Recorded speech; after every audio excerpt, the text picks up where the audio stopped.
Okay, let me start things off by offering a word of welcome. My name is James Galbraith. I'm a professor at the LBJ School of Public Affairs, University of Texas at Austin, and a close colleague of my friends Karen Engel and Neville Hode, who have been the organizers of this pop-up institute titled Beyond the Future of Work.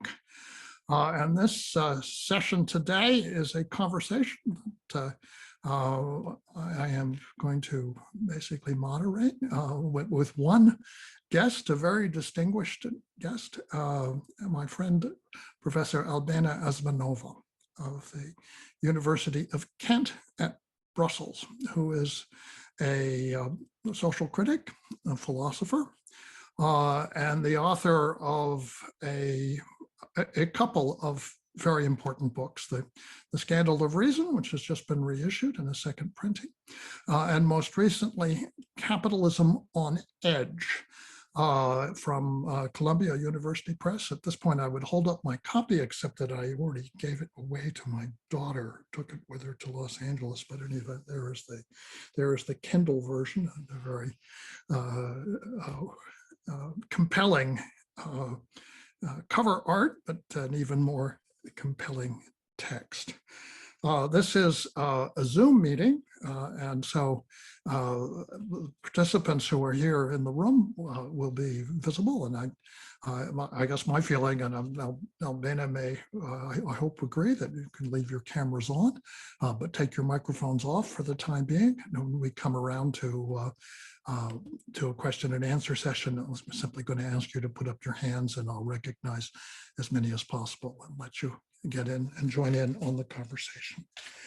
Let's see, I think that covers the logistical elements. I want to say just a word or two more about Albena Asmanova, who I think is one of the most creative and forceful thinkers who are attempting to redefine and set a path for the way in which we can examine the problems of the society and the economy in which we live. And if I may, I'll say a few words about Capitalism on Edge, that just by quoting from one of the early reviews, and modesty prohibits that I should mention who actually wrote these words, once in a while, once in a long while, a new book challenges prevailing patterns of progressive social and economic thought in terms both deep and far-reaching, yet sufficiently and self-evidently originating from within the circles of the critical left so as potentially to prove persuasive. Capitalism on Edge is such a book. Let me begin, therefore, Albena, if I may, by just posing a question to you about, broadly speaking, about the thesis that you lay out in this book. A distinctive contribution is to provide a frame, a characterization for the phase of capitalist development into which we have entered. I would say this is moving beyond, if you like, what we commonly characterize as the neoliberal phase, and which I would tend to define essentially, but not only in negative terms in the sense that it's not an attractive characterization, but also in terms of the purpose of this phase, which was largely to negate or to destroy, to take down the previously existing institutions that had been built up in the 20th century, particularly in the West, of welfare state capitalism, and in the East of socialism as well. So the tropes of privatization, of deregulation, the attacks on unions, stagnation of wages,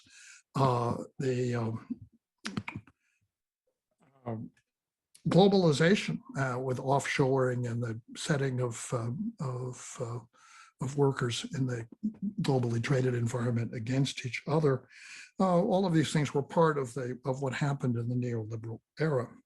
But one can say that a great deal of that agenda was, in fact, unfortunately, achieved And it leads us to to need to describe the world in which we presently live, at least those of us who live in the so-called advanced Western societies. And the phrase you use is precarity capitalism. So I'd like just to begin by asking you to tell us a bit about this concept and how you deploy it as a framework for thinking about where we are in this particular place, in this particular time. Over to you. Thank you, Jamie. Very pleased to be having this discussion with you. So let me start with where my doubts about the fate of neoliberalism started to emerge. So after the financial meltdown of about 10 years ago, there was a lot of talk about the crisis of capitalism, the terminal crisis of capitalism. A lot of talk about the rising inequality, discontent, and yet, the economy was recovering. So there was some discrepancy between the diagnosis of what was going on and the reality I was seeing around us. So my entry point was to say, well, while we have been fussing about the crisis of capitalism has actually transformed itself, mutated into a new entity. And what is underlying all this talk about inequality, crisis of capitalism, even the very discourse, is some grievance about which we didn't have a label yet. So we were expressing in the available language of the injustice of inequality, in fact, something else. So my research led me to believe that the overarching dissatisfaction is what is putting capitalism on edge rather than over the edge, right? Because my thesis is capitalism is not in crisis. It is not facing the abyss. It is not on the edge of collapse, but it is on edge. No? So there is some sort of dissatisfaction even among political elites and economic elites. So what is driving that dissatisfaction is a condition that I describe as precarity. So briefly, what is this? It is not just the general precariousness of human condition.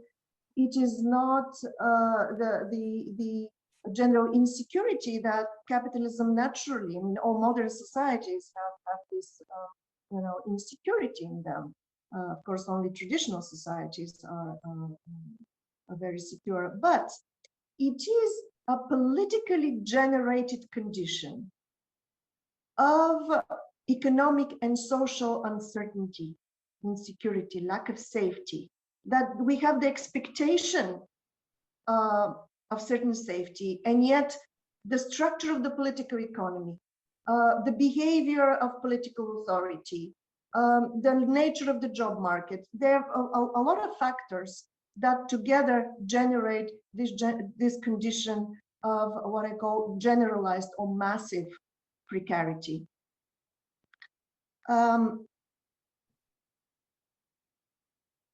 importantly, I use the term not to describe the situation of the worst off, of the precariously employed, of the poor, poorly paid workers, along the lines of what the sociologist Guy Standing called the precariat. Now, I use the term to describe a pandemic of insecurity that preceded already, the COVID pandemic. That is afflicting almost all professional groups and social classes, including highly skilled professionals who are trapped in long working hours out of financial insecurity and fear of losing it all.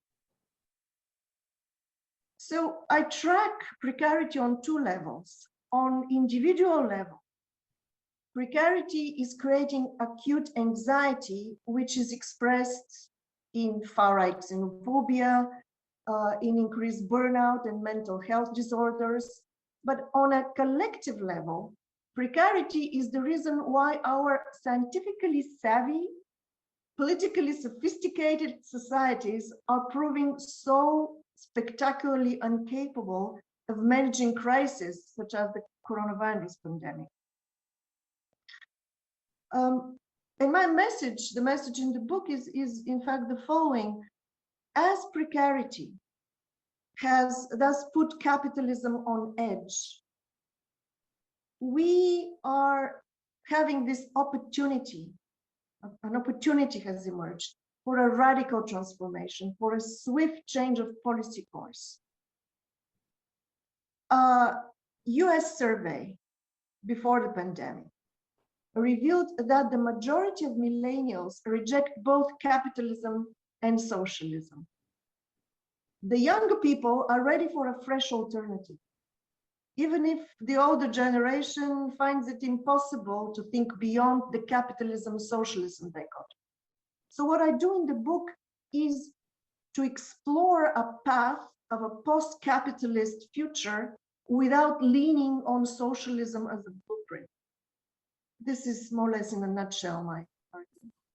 Okay, well, this brings me to a number of reflections. And one of the things I like very much about the approach is that it places the problem in a kind of time dimension in the way in which focus on inequality, which I've been working on for many, many years, simply doesn't do, because inequality is something that you measure at a particular moment.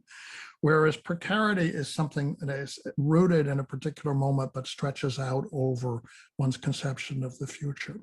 And this brings me to think a little bit about a particular turning point, which is the year 1968. Which I think is a very interesting one for both of us, because your origins are in Bulgaria under state socialism, and mine are in the United States at the moment of the apogee of welfare state liberalism, the peak of the period that ran from the New Deal through the Great Society, and we both grew up as critics in some degree of the period in which we were raised, but also with some appreciation of the virtues and maybe some of the ideals that underlay those periods. So this all, I think, very, very interesting. That it occurs to me that particularly at this moment, in that 1968, 69, 70. One saw in both areas a real change. First of all, the Soviet invasion of Czechoslovakia, which greatly just destroyed for most people the credibility of that model, if they had believed in it up to that point. And in the West, this was the low point of inequality. And when it was a low point of inequality, it was also the greatest point of potential upheaval socially, right? And so and what happened was, over the succeeding period, when I went to college, and you could see this happening, as people became more and more anxious about their future, they became more and more adapted to and disciplined by the economic system in the way they had not been in my adolescence. So it seems to me all this it ties together in a very interesting way. And I wonder if you could reflect a little bit upon how your position is in a kind of a bridge between your experiences as and effectively as a dissident in Bulgaria in the 1980s, and your position now as a social critic of living, and of course, and we're all in the West essentially, has framed your thinking about these matters. Yes, very much so. Maybe especially the following intuition. Now, the left has always counted on this crisis to radicalize people, to the left, anti-capitalist revolt. But in fact, what we've been seeing is that precarity, and this deep, anxious uncertainty, is making people conservative. So in order to think about a novel future, a new future, we need economic security of sort. And this is exactly what the 60s contained, or late 60s, 70s, in the West, and in the Soviet bloc and socialist countries, were marked by relative economic stability. If you read the Port Huron statement of the Students for Democratic Society, I think it was published in '68. No, it's much earlier, actually. I think it's 62. Okay. Right, but this expresses, the vision of the leaders of the '60s revolution, sure, young people, what they aspired for, and that was a certain aspiration to find a new type of society, not to tweak a little bit with redistribution, but really to go against the whole model of existence. And that Port Huron statement opens with, "We lived in a relative economic comfort." So I believe that destabilization is actually closes the horizon of thinking. And in order, if we want to, we are aware of a lot that is wrong in our societies, and yet there is no impetus to transform, to find a new path. In order to create the conditions for this, we need this kind of not affluence, not consumerist affluence, but economic stability in order to let people think big.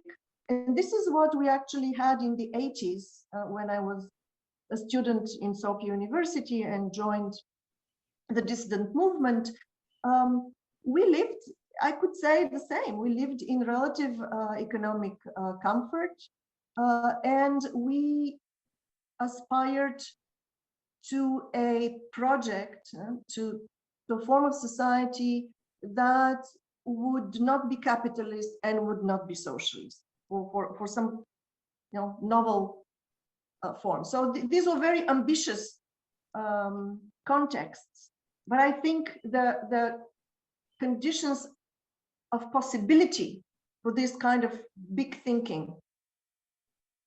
it has to do with economic stability. So if we want to transform capitalism, we need to start fighting precarity. In fact, because precarity has much to do with jobs and work, with those two contradictions of work-related contradictions of contemporary capitalism, I think that the fate of capitalism depends on how we tackle the problem of jobs. That is one of the greatest engines of precarity for all. That brings us right to the theme of this pop-up institute, which is about work, about the future of work, or about going beyond the future of work. It's clear one aspect of precarity capitalism that's very pronounced, particularly in recent years, is the rise of contingent labor, what we call the gig economy, what in Europe is called mini jobs, the term that's not, I think, so widely used in the United States. But in this country, the gig economy takes forms which are clearly precisely designed to evade the responsibility that employers would otherwise have had for healthcare, unemployment insurance, basically also for pensions, which are almost a lost art and a thing of the past, and at least in the private sector.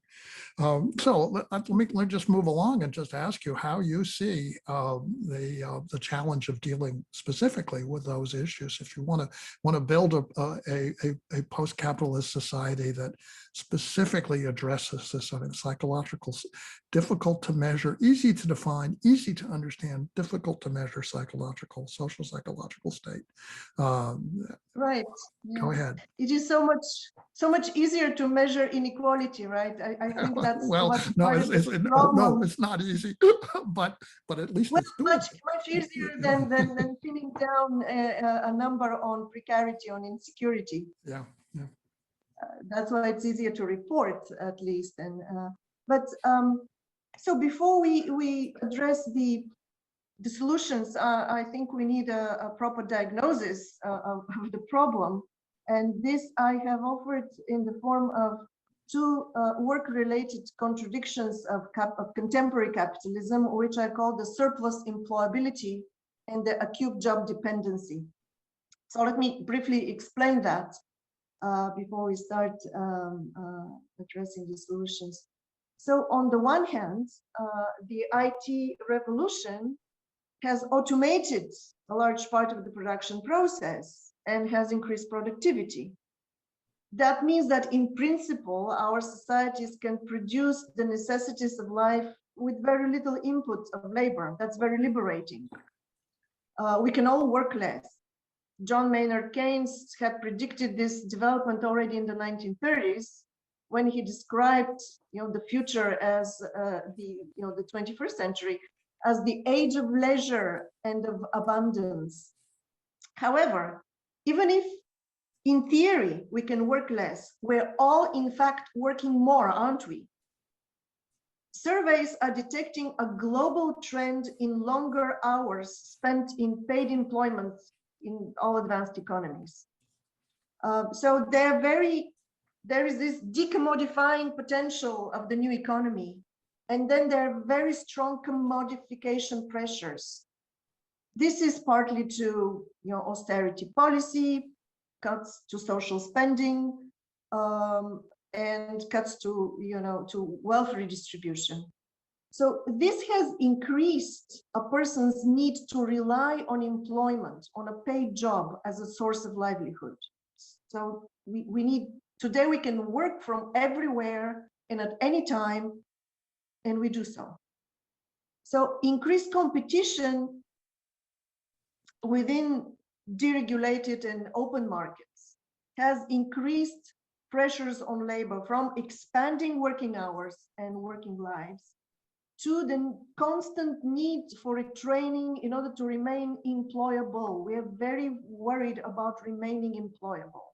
So we're all the time trying to maintain to remain, to keep a job, to find a job, to remain employable. And this is spilling over of work into leisure and domestic life. So this simultaneous increase of the decommodification potential of modern societies and the increase of commodification pressures to remain employed and to seek employment is one of the key contradictions of contemporary capitalism that I have called surplus employability. That is, even as we can work less, we do work more and are perpetually honing our employability. There is another contradiction. Even as we rely increasingly on jobs for our livelihoods, the economy does not produce enough jobs, certainly not enough good jobs. This is partly due to automation, which is replacing not only routine blue-collar jobs, but also the good and stable jobs that have been the foundation of a middle-class prosperity. But it is replacing also white-collar administrative jobs. Creative jobs are also being eliminated. Computers now compose music, design objects, and develop scientific hypotheses. So another factor pushing in the same direction is job outsourcing, the famous job outsourcing, which is in itself enabled by financial liberalization and the digital revolution. By the fact that in recent years, competitiveness, not just competition, but competitiveness has become the top policy priority of national governments. So competitiveness does not condition growth on employment and domestic consumption, but instead upon companies successfully competing in the global economy, deriving revenue from global markets. So that does not necessarily create jobs, in the West. So there's this hand-picked capitalists by the state, national champions that are, favorably treated by the states. And then as competition on those companies is reduced, competition for everybody else increases. So as a result of this, Western societies observe that since the 1990s have been afflicted by a situation that is known as jobless growth, as well as jobless recovery. And I bet this is going to be very soon the case, even as currently we're experiencing labor shortages. When we get back to normal, job growth will be done most likely through insecure employment. So this condition, this contradiction or tension between the need to rely on a job as a source of livelihood and the fact that the political economy does not produce the needed jobs, I call acute job dependency. So we are all trapped in intensifying competition for fewer and fewer jobs, and not just the Uberized, precarious jobs, but even the good jobs are, there is more and more competition for them. With our free time spent on building skills for finding a job and remaining employable and employed. I'm going to offer here a slightly discordant thought here, in which may also border on a almost grotesque caricature of the differences. The differences, I think, that maybe exist to a degree between the situation in Europe and the situation in North America, in the United States in particular. That's the European problem since the 1970s has been essentially, just as you've described, a very limited number of new employments and a lot of particularly for young people, inability over long periods of time to land any kind of job at all. And then they've adapted to this by creating really what David Graeber calls bullshit jobs. The U.S. is a world of plentiful bullshit jobs and jobs that are not necessarily all bullshit either, but that reflect as you said, the fact that that people have their material needs met increasingly easily in a very highly productive society, and possibly also because of the rise of Asia as a manufacturing center for the whole world. But then their incomes go increasingly toward the provision of services of one kind or another, personal services, at all kinds of levels of let's say elegance or the opposite. But that's where all the jobs that have been created, and they've been very numerous in the last 20 or 30 years, have been of basically of this type. And they got hammered in the pandemic, but that's where the jobs were. I'm just going to suggest that this partly reflects the very different habits of life in the two regions. Europeans have a strong sense of the things that they can do outside of their job life. But if you live in the United States and you live in a suburb, then if you don't have a job, you're stuck with the crab gas and the kids and the commuting. And the job is an increasingly important piece of your identity, and it's something most of it's not heavy lifting. Coming in Europe as well. Yeah. So I wonder if I guess the question that I want to come to is, we have a very specific discussion of what should be done, and there are alternative proposals out there, and there are at least two that are common, and then there's the Asmanova proposal. So perhaps you could just take us to those. Yes, right. So there's this situation of precarity around jobs. What do we do? There have been two competing strategies.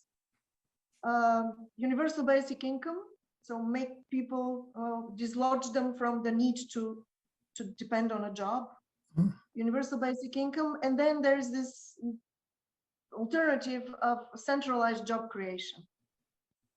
Kind of planning of job creation. Both are bad ideas. And let me briefly explain why they're both bad ideas. UBI sounds splendid. Now give it to me anytime. But with the current indebtedness of government, it would be even foolish or irresponsible to give free money to individuals rather than build up the public services, the commons. So if we are to invest in anything or spend the funds on something that should be building up economies. As to programs of centralized job creation, on which the job guarantee, for instance, depends. On the one hand, this risks to deepen the syndrome that you mentioned, that David Graeber described as the bullshit jobs.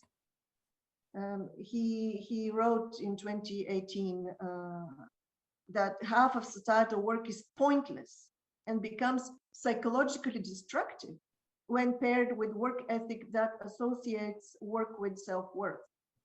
So we should not go into that because it's also psychologically dangerous. But on the other hand, such a centralized approach to job creation is likely to bring back the bureaucratic economism of the post-war welfare state, which is also very highly problematic. We don't want to return to this. So I believe there is a way out. We need to try to tap into the promise of the new economy to free us from work. And this can be done via work time reduction and increasing voluntary employment flexibility. Increase the incentives of people holding a good job to work less and open up the labor market for the outsiders who, well, the unemployment among young people in Spain is 25%. So to allow them job sharing. I call that, this third option I have called the universal minimal employment. This is the most difficult one indeed to deploy, even if it is actually the most realistic, because it would require a reform of social security policy, of unemployment policy, to disconnect the whole so-called social safety net, to disconnect it from the employment contract, so that people have the incentives of not working more than they would value to work. There was a recent study by the Edelman Foundation showing that about 80% of people work more than they would normally desire, but they do that out of insecurity. So we need to think of ways of building those incentives for voluntary employment flexibility. So this was very close to the proposal that was actually put in place in France.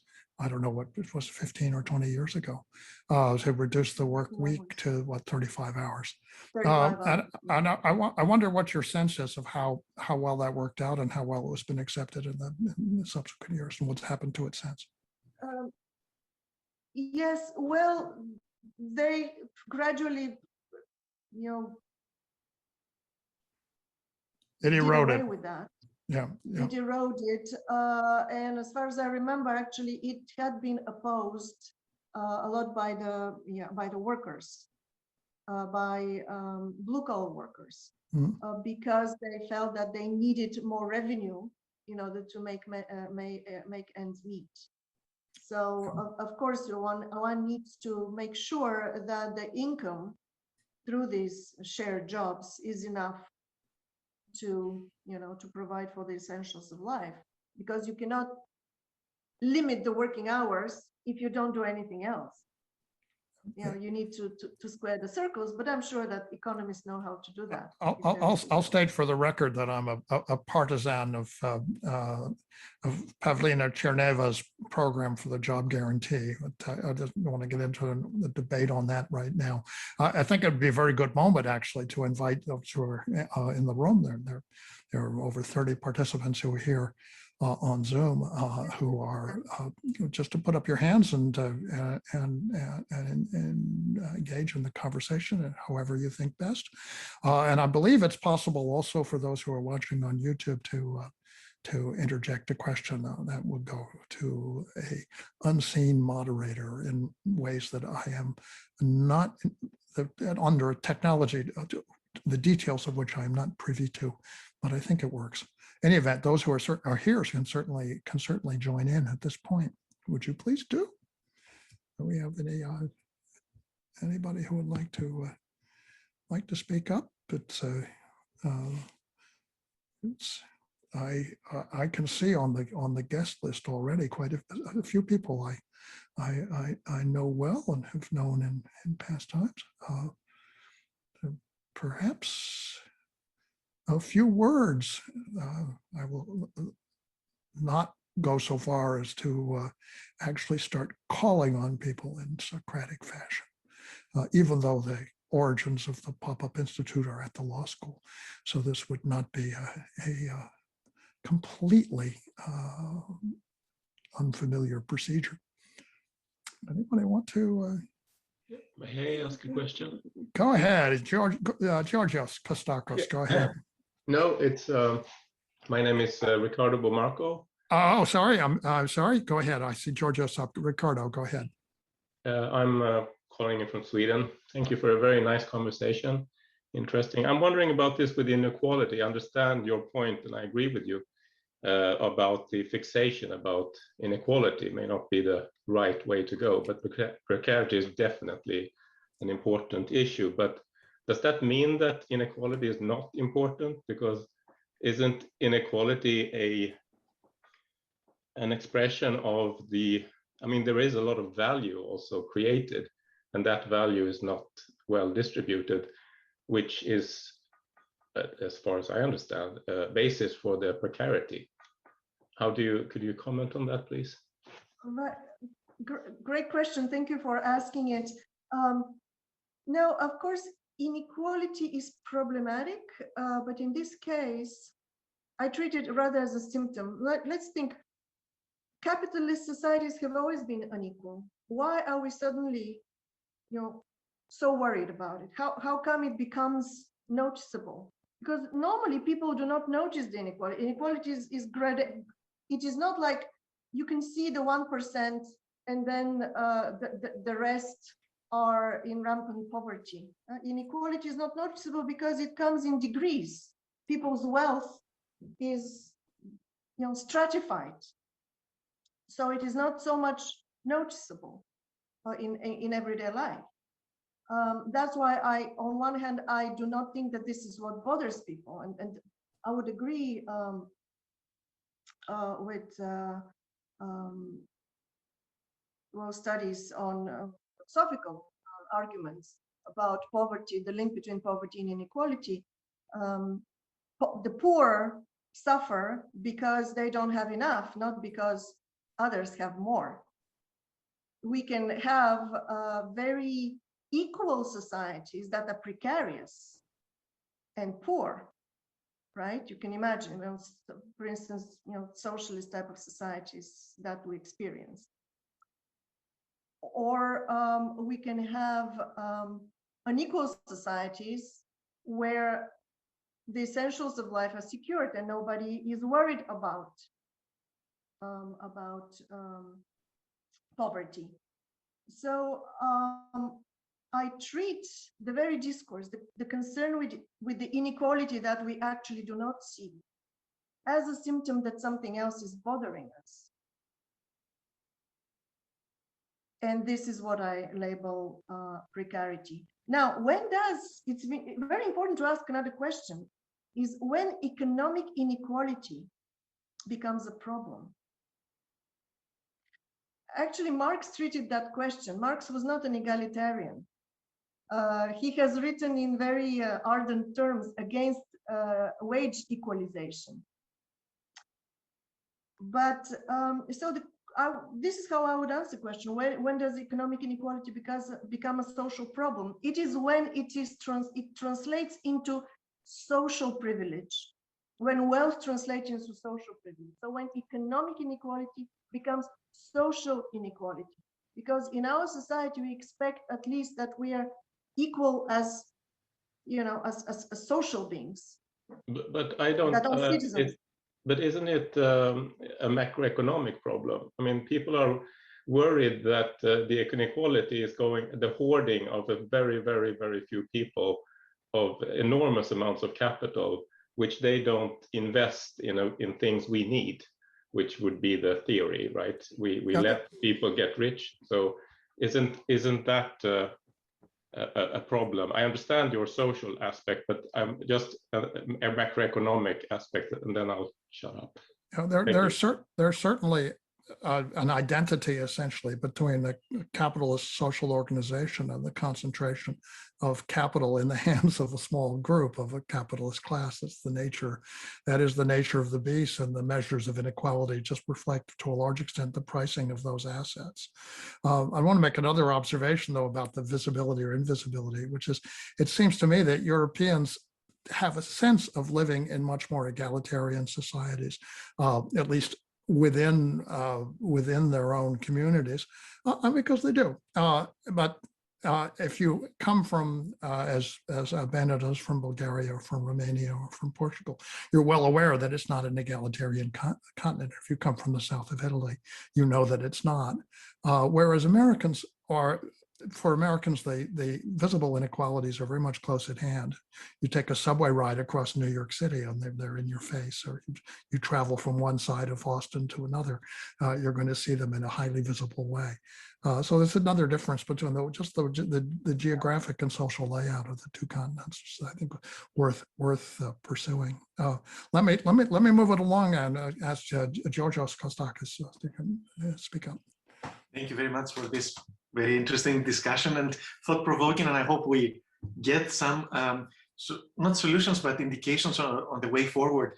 I want to bring up two issues. One is a structural inequalities, which are really embedded either in the North-South relationship globally, when we have all these, let's say, lines of production, and everything is funneled to the West because of the strong currencies, right? The capacity to print money and everybody buys it, etc., that the South does not have. Then you have inequalities of one kind that it's not just social or whatever, it's really a reality imposed on people, and there is no possibility to get out of it. Also, we see it now in the developed world that the richer people become, the less tax they pay, the more they depend on valuations in the stock exchange, which is not necessarily tied to anything concrete that they offer or to the real economy. So these things are embedded into structures that eventually we get these extreme inequalities. And right, so I think that breaks the fabric of democratic societies, or even the resilience of societies as organized units, but also in terms of pandemics, etc. Because we see the hoarding, let's say, of vaccines in the North and the lack in the South. And another thing is, if we, let's say, we work less, who loses, and we get more or less the same, we have the same income, who loses out of this rearrangement? Is it that the whole system cannot cater for everybody? Do we need this incentivization through the push for lower salaries, etc., to be able to cover our needs? Or it would spoil the current economy as it is if we started to enjoy more, work less, and not move like crazy all around. And I want to juxtapose final thing. I think that the left and the right, in a way, have the same discourse, although they take different perspectives, that the economy is very important. What if we have as more important well-being, the environment, and a new way of politics and thinking, which for me is also the green way, the ecological way, which is not only about the environment, but it's also about the human beings and well-being. I don't know what you think of all this. Thank you. Is your question to me? Yes, of course, yeah. Okay. Both? I agree with you. If there are structural drivers of inequality, for instance, that the losers have no chance to advance, that is unfair. But even if my point is that even if we create egalitarian societies, and I'm not against that, but even if we manage to eliminate the structural inequalities, to create completely egalitarian societies, they might not necessarily be solidaristic, because those, for instance, who work more but get less for their work would hate it. So egalitarian societies are not necessarily solidaristic. In Eastern Europe was the case, but that would not solve the problem of anxiety related to precarity. That's my appeal, to treat inequality, precarity, and poverty as three distinct problems that need specific solutions, and not to lump everything and to reduce it to inequality. For instance, if we do not invest in our healthcare system, but give everybody 140,000 euro at age 26, as Thomas Piketty prescribes, how is that going to make our societies less precarious? This is my appeal, that these are very distinct issues, and we, or through redistribution, radical redistribution, we might actually damage the engine that creates material affluence, and then actually can damage the chances of the most poor. So we need to be very careful not to create these flawed causal, causal links. Part of the danger here, I think, lies in treating the artifact of income inequality as though it represented the social question under. And there's also quite a bit of interesting recent work, which of course makes the point that anytime you have progress of any kind, it's going to cause an increase in some form of inequality, because it has to start somewhere before it can spread. And so that was the point of Angus Deaton's work on healthcare. Makes this point very, very vividly. So while it can be a symptom of a social problem, that's not necessarily the case in all circumstances. And then when you think about what you have to do to deal with precarity, you're asking, what are the specific circumstances that cause people to live very anxious and insecure lives? Their health care, their housing, their old age security, and these things you can deal with them without necessarily having any effect on the measure of temporal inequality. So if you put everything on the household balance sheet in a current way, which is basically as the Thomas Piketty proposal, and there was a Bruce Ackerman and Elstad book some years ago that I reviewed very unfavorably that made the same point. Then you're running into some of these difficulties. I see a question about income inequality further is from Paul Toprak, I believe, unless I'm misreading the name and it's actually in Cyrillic, in which case it would be pronounced very differently. But if you would like to speak up and make your question, or I can read it from the chat. You can go ahead and read it. I mean, basically, it's about, when we're talking about angst here, why has there been angst? Well, because we've been increasingly having rising income inequality since the 1980s, and people's is noticing it as it increases. And so I believe that's what the angst is, one of the major drivers of the angst that we are having. But logically, on what grounds would we even make that claim, that it is income inequality that is creating the angst? For my book, I looked at the statements of the Gilets jaunes, because the French government did a very extensive study. People were talking about incapacity to make ends meet, how expensive the gasoline is for their cars, how insecure their jobs are. But there was not mention of inequality, while the pundits and the academics were writing these articles based on economic data in the academic journals and the mass media.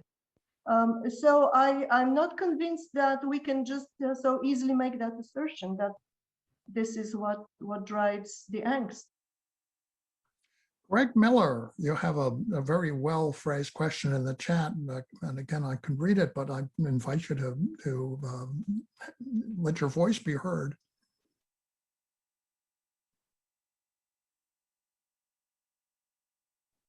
Not hearing a voice, I will go ahead and read the question. Wouldn't a voluntary reduction in work hours and a reduction of forced precarity require an increased commitment to the public, to a shared world, to a collective fate? Albena, do you imagine a collective imaginary as the motivational basis which would enable people to alter their and society's self-conception as me first. Is this a version of a left populist nationalism, or is it something else? What a wonderfully phrased comment. Collective imaginary. Well, if that collective imaginary is some sort of a utopia, like socialist utopia, a distinct sense of what kind of society we are going to need, I'm not holding my breath. I'm not seeing on the horizon any viable utopia, including the socialist utopia. Unfortunately, it has been discredited by the Soviet experience. I personally would endorse some sort of a liberal socialism, but we're talking about, tangible opportunities for change. And I think that the combination between the lack of utopia and precarity is making people, the vote in the midst of the biggest economic crisis, the vote shifted to the center left into the far left. It would be great to have a collective imaginary, but in the lack of that, where we might hope that something might happen is that the condition of precarity, because it's afflicting both the poor and the rich, the highly skilled and the low skilled, the experience of precarity is different, but this is the overarching common denominator. So I believe that they would support any policy, if we have politicians to propose them, that fight precarity, that go against precarity. And since, in my understanding, that ultimately what is driving this precarity is the intensified competitive pursuit of profit, which is the main driver of capitalism. So even inadvertently, all of these measures would gradually, subversively, help us exit from this system into something new. I want to just offer a few thoughts on this notion of a collective imaginary and a motivational basis. I think it really gets very much to the heart of things. And it reminds me of a phrase which has a certain history in my family about private affluence and public squalor, which the elderly amongst us will remember was a phrase that stems from a book called The Affluent Society that was published in 1958. I can't forbear to mention that it's partly dedicated to me, so it's a book that has some relevance in my life. One of the things that seems to me to addresses the problem of precarity is the creation of what are effectively collective or public cultural and living assets, the things that make that give us the pleasures and the utilities of life without necessarily implicating private incomes and private work effort in order to acquire them. And to the extent that we move in that direction and make up for this imbalance that between the public and the private, between what is socially provided and what is privately necessary, then it does seem to me that you ease the anxieties that people experience. I mean, it has to do with things as elementary as your water service and your sewage and your trash collection, and as important as your public schools, but also your parks and your libraries and your cultural opportunities. All of these things come together in a way in which seems to me that you can address you can ameliorate the feelings of precarity and anxiety. Yeah, absolutely. People that they live insecure. Emphasize more that point.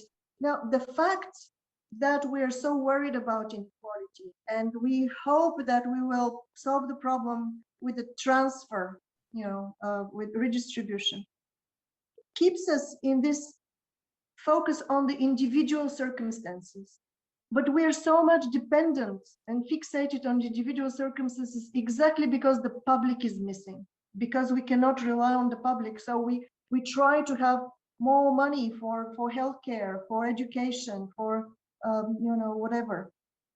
So we need to build up, to cure this public squalor as rather than rely on this individual redistributive measures. You know, and the other aspect of this is that if one thinks about ameliorating these issues strictly in neoliberal terms, you discover it doesn't work. Because what happens, and what's happening actually as we speak in the United States and certain parts, quite a few parts of the country, is that the force of providing people with necessary funds to get through the pandemic leads to an increase in concentrated asset prices, particularly land prices, and those redound to the benefit of people who already hold the land, who are necessarily in the upper tier of the income distribution. So you basically see a reproduction of the inequality there. And now I see that a hand up from that would either be from Karen or from Neville. And so I will turn to them for what may be the final intervention. Go ahead. But unmute yourself first before you speak. Okay, thank you. I think it can be from me first, and Neville might want to chime in. So I want to thank you all for a terrific and provocative discussion.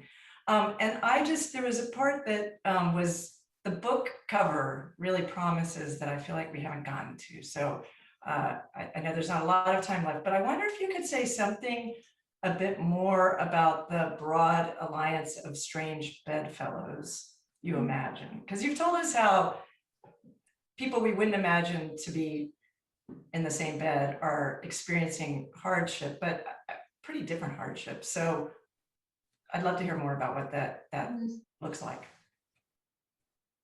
Yes, well, I do not mean that the precarious multitude is going to rise as, you know, the proletariat. I mostly mean this, that they would support, for their particular reasons, policies that fight precarity. So very much alike. So when Karl Polanyi described this counterwave against the free market, remember, he does not describe it as like a revolution from below. You know, I do not believe that precariat, you know, the multitude can do such a revolution. It is too scared. But at the time that we transition towards the welfare state, Polanyi describes it as a broad movement of the center left, the center right, the labor unions, the Catholic churches. So the political forces pushed in the same direction, and then the democratic society, or the demos, supported that. So I believe that we're at the tipping point of this kind of movement. And actually we see some signs of this emerging. The Green Deal is supported both by in Europe. European Green Deal is supported by the majority of political forces, even as it is opposed by some of the trade unions because people are afraid about their jobs. But both the center left and the center right are talking about fighting inequality. So there seems to be emerging a sort of a push by all major political forces in one direction. So I'm a little bit hopeful that these different bedfellows are going to support these policies. Something else I wanted to say, I forget. I see one final hand up, and if the moderators will, or the people in charge will give us a few extra minutes, I'll recognize Joseph Veras for a final question. Go ahead. I would like to mention my problem that the whole precarity seems to appear very much when the sharing economy turned to be a privately owned platform economy. And there, the non-normal way of work, the gig work, turned to be the normal way. And that process is very much accelerating since the platforms, the Googles, the Facebooks, the others, turned to be far the biggest global players of the global economy. So it turns to be the new normal, that the gig work, the precarity is the normal, and what is the normal, it's not accepted anymore. And even when the court takes the decision that Uber has to accept that gig workers are their employees, they simply say, we are not accepting it. So it turns to be, as Albena mentioned, a kind of very politicized transformation where simply the economic overwhelming power of a certain very quickly increasing minority, which during the last 1 year could increase their assets with 54%. During 1 year, 54% of the assets of above 4,000 billionaires of the world. And it's not only the assets. The problem is that they are doing everything that the gig work type of dependence turns to be the new normal. So coming back to the question, redistribution is absolutely necessary in the sense that we have to tax them. We have to take part of their assets and turn it into a public value to make, again, the healthcare, the education, and maybe not the universal basic income, the universal basic services should be delivered. Because as you said, when you are maybe forced to have a gig work, but you have that kind of services behind you, it's already going closer to the equality. So I think that in a sense, we have to restart the thinking from this point of view, how this transformation from the sharing economy of a better future was simply co-opted by the normal economic thinking, turning the biggest companies of the world, that kind of platform economies, and turning the employability into a gig work capacity of the minority of the people who still might have their work. And then we are not talking yet about the technology, and we are not talking about the political shift, which was already mentioned from the 80s. And the Soviet Union was a monster, but it created a kind of pressure, and now this pressure is missing. So the 1 or less than 1% thinks that it's just the bonanza, no stopping force. So I think that this kind of rethinking of the processes must go in a more complex way. And as you mentioned, yes, it's not only the simple distribution or redistribution of the income, it's the redistribution of the political power of what is acceptable and what kind of redistributed roles should be supported by the taxation of the overwhelming wealth, which is a real monster and which is derailing the process. Go ahead. Yeah, no, I agree with you. I just would want to add one thing. We need to stop thinking about wealth as an entity to be simply distributed. We have to think more carefully about the way it is produced. And so if we believe that having a global digital public space is sort of a public good, then the public bodies need to produce that good and not leave it in the hands of private actors. And then that we pray that they are responsible and they do the right thing. So this kind of structurally important entities need to be in public hands. Okay, well, on that note, I think I want to thank you very, very much, Albena Asmanova, for this contribution to the Pop-Up Institute on Beyond the Future of Work. I thank Karen and Neville and the staff for everybody who contributed to the organizing of this rather phenomenal online occasion. I will just wrap the thing up by just one other small quotation, again from this unattributed book review, which ends with the following: that the issue is whether the ideologues in control will succeed in fogging things up and squelching debate, which they are trying to do at this writing by imposing the intimidating optic of a new Cold War on an inconvenient economic truth, or whether they can be displaced by a new wave that understands the nature of precarity capitalism and what must be done, as Albena Asmanova has so ably set forth in Capitalism on Edge. So on that note, I think we can wrap things up, and I just want to express again my appreciation to Albena and to everybody who's participated in what I think has been a very, very helpful and useful discussion.